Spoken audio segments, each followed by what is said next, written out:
की समस्या आप देख रहे हो सबलगढ़ में, उस विभाग के वो मंत्री हैं और ये उनके लिए आज नई बात नहीं है, हर साल की है। उनको मालूम है कि खाद की परेशानी आ रही है। जोरे में देख लो, मुरैना देख लो, अम्बा पोरसा देख लो, लेकिन उनका विकास की तरफ ध्यान नहीं है।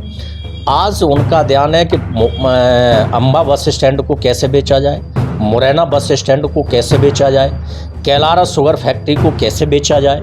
आज वह विकास की जगह बिकाऊ सरकार के ना, मेरे लगता है कि आज वो भारतीय जनता पार्टी बिकाऊ सरकार हो गई है।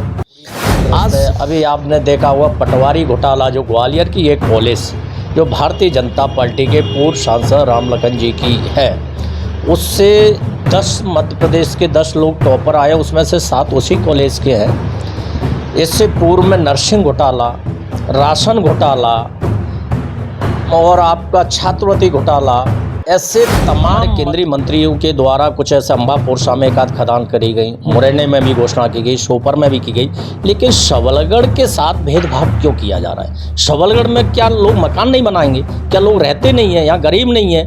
यहाँ रेत के लिए क्यों उन्होंने खदान उपलब्ध नहीं कराई?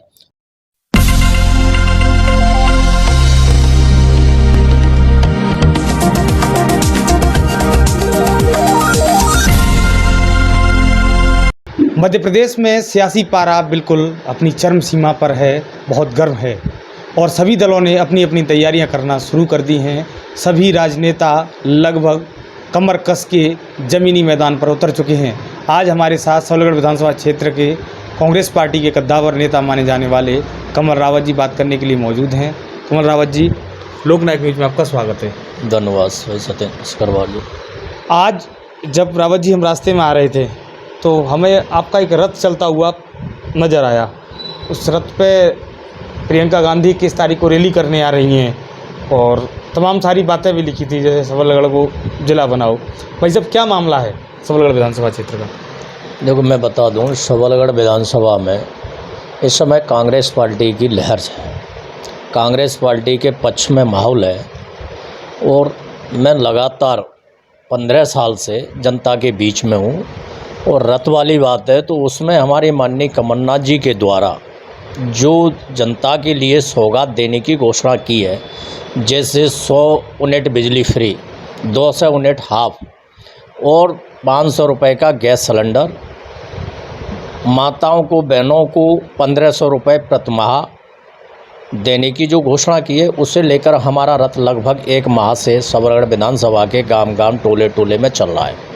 अभी हमारी राष्ट्रीय महासचिव आदरणीय श्रीमती सोनिया प्रियंका गांधी जी हमारे बीच में 21 जुलाई को आ रही हैं। उसी को लेकर हमने अपना रथ पे नया बैनर प्रियंका जी के लगाकर और माननीय कमलनाथ जी का नया बैनर लगाकर 21 जुलाई के लिए सबलगढ़ से हमारा टारगेट है कि अधिक से अधिक लोगों को प्रियंका जी के विचार सुनने के लिए, उनको जानने के लिए, कांग्रेस की विचारधाराओं को, देश में आज किस तरह से नफरत का बाजार चल रहा है, देश में आज भ्रष्टाचार चरम सीमा पे, बेरोजगारी चरम सीमा पे है, आज किसान पूरी तरह से त्रस्त है। अभी आपने देखा हुआ पटवारी घोटाला, जो ग्वालियर की एक कॉलेज जो भारतीय जनता पार्टी के पूर्व सांसद रामलखन जी की है, उससे 10 मध्य प्रदेश के 10 लोग टॉपर आए, उसमें से 7 उसी कॉलेज के हैं। इससे पूर्व में नर्सिंग घोटाला, राशन घोटाला और आपका छात्रवृत्ति घोटाला, ऐसे तमाम मध्य प्रदेश में घोटाले हो रहे हैं। अभी एक कांग्रेस के व्यक्ति द्वारा, कुछ जनता के द्वारा बताया जा रहा था कि अभी 6 महीने इस रोड सड़क पर डंबरीकरण हुआ है और हाथ से उखाड़ा जा रहा था। इस तरह के मध्य प्रदेश की सरकार, आज आप देख रहे हो, अभी कृषि उपज मंडी मेरे आने से पहले सबलगढ़ में गए होंगे, किसान सुबह 6 बजे से आता है और लगभग उससे पहले टोकन के लिए लाइन में लगना पड़ता है। जब वो 12 बजे तक टोकन प्राप्त करता है, फिर उसे उसके खाद लेने के लिए, पैसे जमा करने के लिए फिर उसको लाइन में लगना पड़ता है। पैसे जमा करने के बाद फिर उसे एक कट्टा खाद का लेने के लिए लगना पड़ता है। कुल मिला के वो 6 बजे से आता है और शाम को 6 बजे तक ही उसको 1 कट्टे या 2 कट्टे खाद मिल पाता है। यह शासन की व्यवस्थाएं और आज की नहीं है, लगभग जो 2014-15 से यही स्थिति बनी हुई है। सरकार को मालूम है कि किसानों को कितना खाद प्रतिवर्ष लगता है, कितना बीज लगता है, क्यों नहीं इसको पहले ही पूर्व से ही स्टॉक में रख दिया जाए। लेकिन भाई साहब, ये कृषि मंत्री नरेंद्र सिंह तोमर जी का लोकसभा क्षेत्र भी है, और वो भी निरंतर अभी मुख्यमंत्री जी यहाँ आए थे, केंद्रीय मंत्री भी आए थे। केंद्रीय मंत्री का अभी 4 दिन पहले दौरा हुआ सबलगढ़ का, और आप जिस तरह के हालात बता रहे हैं हम भी देख रहे हैं। किसानों से भी हम मिले, किसानों की भी समस्याएं सामने आई, खाद के लिए लंबी लाइनें थीं और कतारबद्ध होकर के 2-2 3-3 जगह काउंटर पर किसान ले रहे हैं। तो क्या मानते हैं कि सबलगढ़ विधानसभा क्षेत्र का किसान परेशान है? मैं तो ये कहता हूँ कि सबलगढ़ का क्षेत्र का किसान परेशान नहीं, पूरे मध्य प्रदेश का किसान परेशान है। और सबसे बड़ा मुझे इस बात का दुख है कि भारत सरकार में हमारे ज़िले के कृषि मंत्री हैं और वो लगभग तीसरे या चौथे नंबर के मंत्रियों की काउंटिंग में आता है। मुझे इस बात का दुख नहीं है कि वो भारतीय जनता पार्टी के सांसद हैं, मुझे इस बात से दुख है कि वो हमें इस बात का गर्व है कि हमारे क्षेत्र के सांसद हैं और वो केंद्र में बहुत बड़ी हैसियत से रहते हैं और मंत्री है, कृषि मंत्री। लेकिन आज मुरैना ज़िले को उनके द्वारा जो जनता से उम्मीद थी, 2 बार यहाँ से सांसद रहे और दोनों बार केंद्रीय मंत्री रहे, लेकिन उनको हमें ऐसी उम्मीद थी कि बहुत बड़ी वहाँ सौगात देंगे, लेकिन उनके नाम पे आज मुरैना ज़िले को कोई ऐसा सौगात नहीं है जिससे ये देखा जाए कि हमारे सांसद माननीय केंद्रीय मंत्री जी के द्वारा दिया गया है। खाद की समस्या आप देख रहे हो सबलगढ़ में, उस विभाग के वो मंत्री हैं और ये उनके लिए आज नई बात नहीं है, हर साल की है। उनको मालूम है कि खाद की परेशानी आ रही है। जौरे में देख लो, मुरैना देख लो, अम्बापुरसा देख लो, लेकिन उनका विकास की तरफ ध्यान नहीं है। आज उनका ध्यान है कि अम्बा बस स्टैंड को कैसे बेचा जाए, मुरैना बस स्टैंड को कैसे बेचा जाए, कैलारा शुगर फैक्ट्री को कैसे बेचा जाए। आज वह विकास की जगह बिकाऊ सरकार कहना, मेरे लगता है कि आज वो भारतीय जनता पार्टी बिकाऊ सरकार हो गई है। आज हमारे चंबल का जो अटार घाट का पुल है, सबको पता है कि राजस्थान सरकार का पैसा है। इन्होंने तो घड़ियाल की एनओसी देने के लिए भी उनसे 4-5 करोड़ रुपए जमा करवाए। इनने फ्री में एनओसी भी मध्य प्रदेश सरकार से नहीं दिला पाए। वो आज फीता काटने के कहते हैं कि जो हमारा पुल है, हमारा ब्रिज है। तो आप सब लोग ये जान चुके हैं कि अब भारतीय जनता पार्टी की जो पागल बनाने की, लोगों को बेवकूफ़ बनाने की जो नीति है, आज तमाम तरह की घोषणा कर रहे हैं। इससे अभी हमारे यहाँ आए थे माननीय पूर्व विधायक माननीय स्वर्गीय मेहरबान सिंह जी की प्रतिमा का अनावरण करने आए थे, तो आज उन्होंने कुछ घोषणा की सबलगढ़ में। नरेंद्र सिंह तोमर भी थे, ज्योतिरादित्य सिंधिया थे सीएम से। सिर्फ एक ही इतना सरकार का करोड़ों रुपए खर्च हुआ, कई करोड़ों खर्च हुआ और एक प्रतिमा अनावरण के लिए आए थे। भाई सब विकास के लिए क्या दिया उनने? कभी विकास के ऊपर बोले कि सबलगढ़ को हम जिला बनाएंगे? हम लोगों ने ज्ञापन देने की बात रखी, ज्ञापन नहीं लिया। आज उससे पूर्व में यहाँ माननीय तोमर जी के द्वारा सबलगढ़ शहर की 2 सड़कों का भूमि पूजन किया गया। आप देखेंगे रेल की पटरी के बाद रामप्रसाद कॉलोनी, पेपरगां रोड, गड्ढे हैं, लोगों की रोज़ घटना हो रही हैं, लेकिन उसके भूमि पूजन करने के बाद आज तक उस पर कोई काम नहीं हुआ है। आज आप सबलगढ़ के सेवाराम के बाग से आप श्यामपुर तक की बात करोगे, रोज़ घटनाएं हो रही हैं। रोड की स्थिति ऐसी दयनीय है। तो आज ये बताएं कि हमने ये दिया। रामपुर क्षेत्र के लोगों के लिए आज पानी का संकट है। आज 2017 में हमने लगभग 25 दिन आंदोलन किया वहाँ के क्षेत्र के सभी किसानों ने, और एक ही मांग थी रामपुर क्षेत्र की। और सिंधिया जी जब कांग्रेस में थे, उन्होंने चुनावी घोषणा में वहाँ उस समय अपने वचन पत्र में कहा, अपने भाषणों में कहा कि अगर यहाँ से विधायक बनता है और हमारी सरकार आती है तो हम रामपुर के लिए नहर की व्यवस्था करेंगे, पानी व्यवस्था करेंगे। लेकिन आज वो भारतीय जनता पार्टी में है, उनकी सरकार मध्य प्रदेश में है, उनकी सरकार केंद्र में है और वो आज केंद्र के मंत्री हैं और चंबल संभाग के कद्दावर नेता हैं। तो आज उन्हें अपने वचन पत्र को निभाना चाहिए कि नहीं चाहिए? भाई साहब, मैं सबलगढ़ की बात करूं, सबलगढ़ विधानसभा क्षेत्र एक ऐसा विधानसभा क्षेत्र रहा है जिसमें 2014 के लोकसभा चुनाव की बात करूं, मैं 2018 के लोकसभा चुनाव की बात करूं कि दोनों चुनाव होने के बावजूद लोकसभा चुनाव हुए, तो दोनों लोकसभा चुनाव में ये हुआ कि कांग्रेस पार्टी यहाँ से बहुत अच्छे मतों से जीती। लेकिन आज़ादी से लेकर आज दिनांक तक कांग्रेस ने विधानसभा क्षेत्र सबलगढ़ में किसी रावत को कैंडिडेट नहीं बनाया। इसको किस तरह देखते हैं? क्योंकि रावतों का बाहुल्य क्षेत्र है। मेहरबान सिंह जी को 9 बार टिकट हुआ, उसमें से वो 3 बार विधायक बने। मैं बिल्कुल भाई सत्यन भाई आपकी बात से सहमत हूँ। यहाँ रावतों का काफ़ी अच्छा वोट रहे और रावत समाज का यहाँ लंबे समय से मंडी अध्यक्ष, जनपद अध्यक्ष और 4 बार यहाँ से रावत समाज विधायक रहा है। 3 बार माननीय मेहरमान सिंह जी रहे, 1 बार बहुजन समाज पार्टी से बूंदीलाल रावत जी रहे। ये सच है कि कांग्रेस पार्टी ने आज़ादी से आज तक रावत समाज को पार्टी से टिकट नहीं दिया। उसके बावजूद भी लोकसभा में तोमर साहब 8 विधानसभाओं में से सब जगह जीते थे, सिर्फ सबलगढ़ में ही आ रहे थे। हमारी कांग्रेस पार्टी यहाँ से 17,000 से माननीय रानवास जी चुनाव जीते। उसके बावजूद भी हमने अपने नेताओं से कहा है कि भाई भारतीय जनता पार्टी के द्वारा लगातार 9 बार टिकट दिया जा रहा है और आप इस पे विचार करोगे तो निश्चित ही कांग्रेस पार्टी को लोकसभा के साथ साथ जौरा विधानसभा, सुमावली विधानसभा, ये हमारे मुरैना ज़िले की 3 विधानसभाएं जो रावतों का वहाँ वोट बाहुल है और वहाँ अपना रखते हैं, काफ़ी प्रभाव वर्चस्व रखते हैं।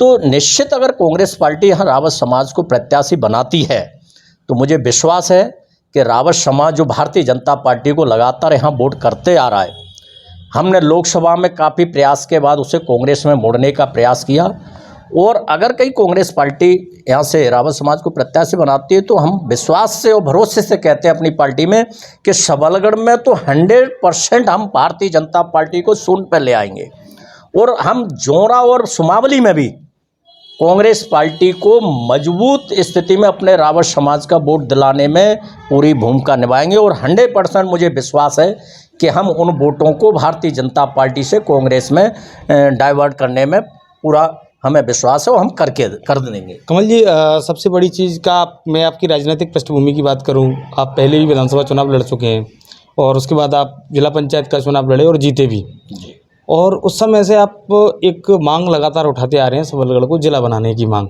उस पर भी आपने कई सारे आंदोलन किए।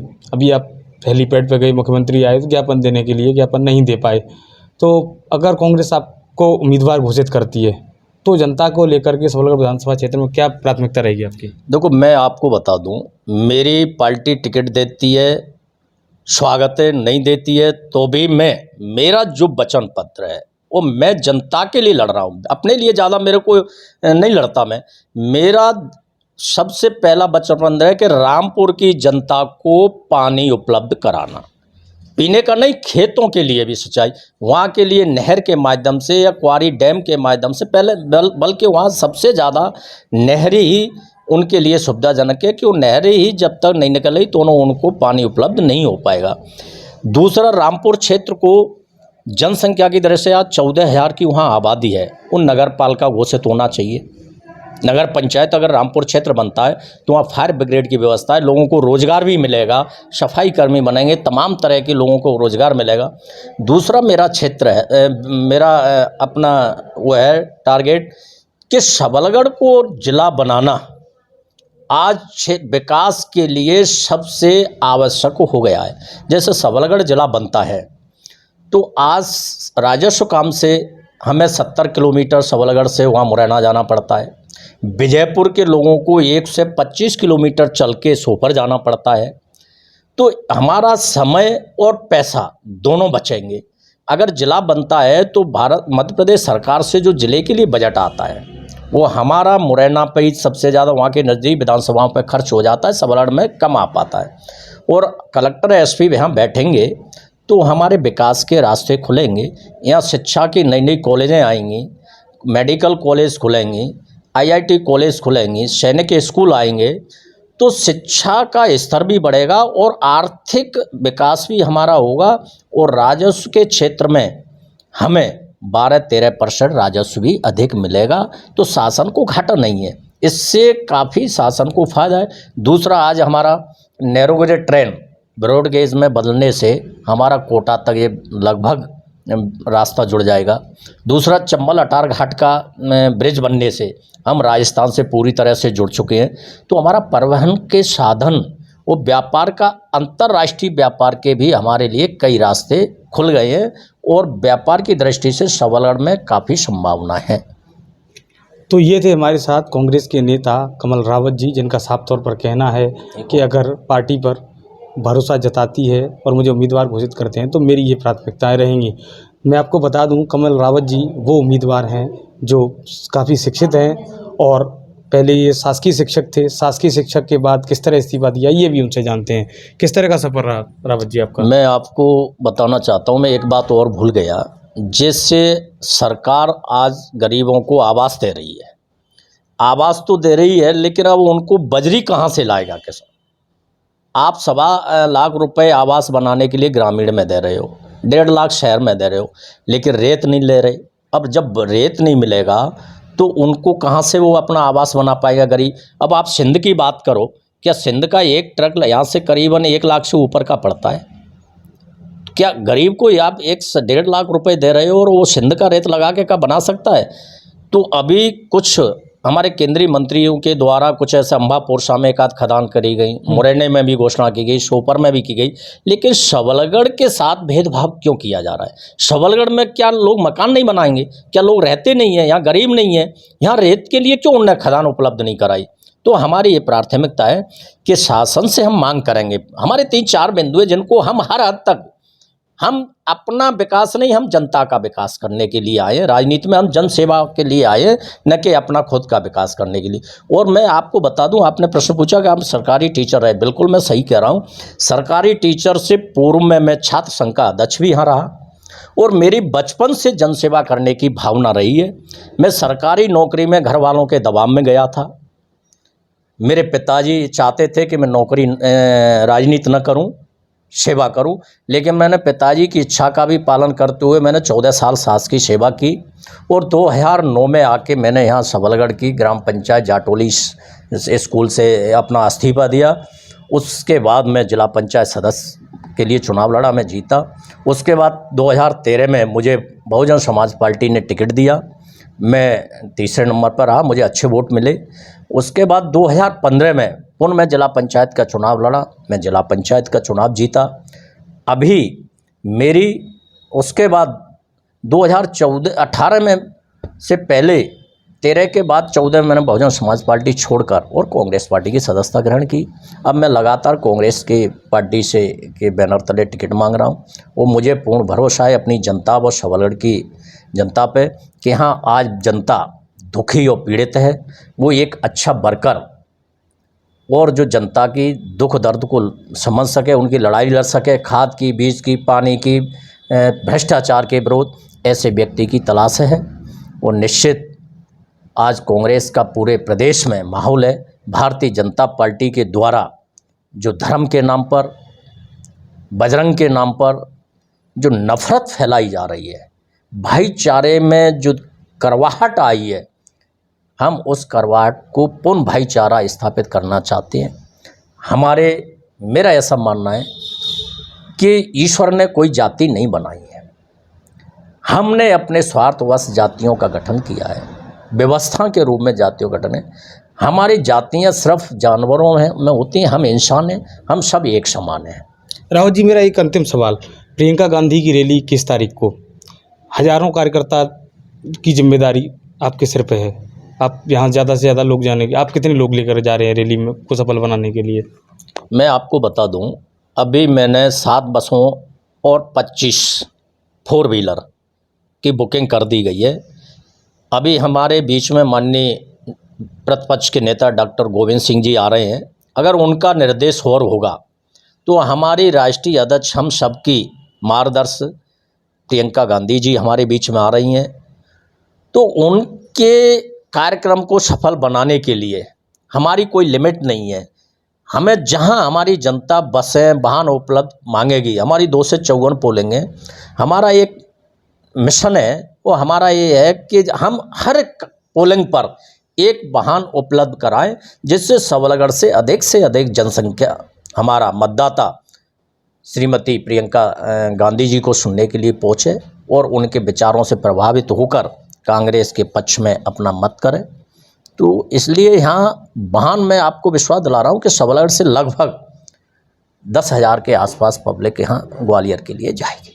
ये थे कांग्रेस के नेता कमल रावत, जिनका साफ तौर पर कहना है कि प्रियंका गांधी की 21 तारीख की रैली में 10,000 कार्यकर्ताओं के साथ वो सबलगढ़ विधानसभा से कूच करेंगे। अब भरोसा शीर्ष नेतृत्व को करना है कि वो इन पर विश्वास जताते हैं या नहीं। कैमरा पर्सन ऋषिकेश के साथ सत्येंद्र सिंह, लोकनायक न्यूज।